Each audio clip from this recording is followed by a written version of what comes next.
dans notre région d'élevage traditionnel, la période d'herbe est une période très importante qu'il ne faut pas rater. Et pour le bon développement des animaux, il faut qu'ils aillent au pré et qu'ils consomment l'herbe en quantité.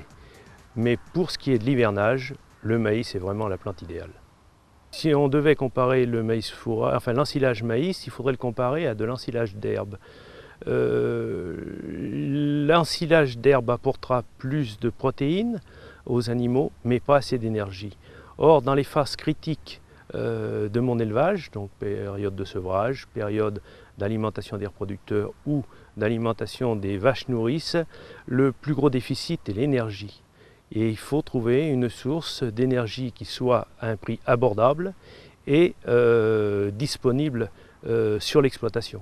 C'est pour ça que j'ai choisi le maïs en silage. Les principaux atouts du maïs en silage, pour moi, sont la régularité dans les rendements, car je fais de l'irrigation, sont la facilité de distribution, la souplesse, de la facilité de chantier. Donc pour moi, le maïs est une plante formidable. Le maïs, dans le type de production que je fais, le maïs est indispensable parce que pour extérioriser des potentiels, j'ai fait une sélection pendant 28 années déjà sur les potentiels génétiques. Donc on a des gros potentiels génétiques.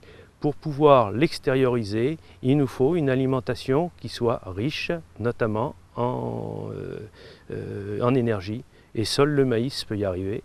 Bien évidemment, il faut l'équilibrer avec des tourteaux, des minéraux. Il constitue la ration de base de notre alimentation. Le maïs permet d'alimenter de façon correcte les animaux. Or, un animal qui est bien alimenté aura un bel aspect.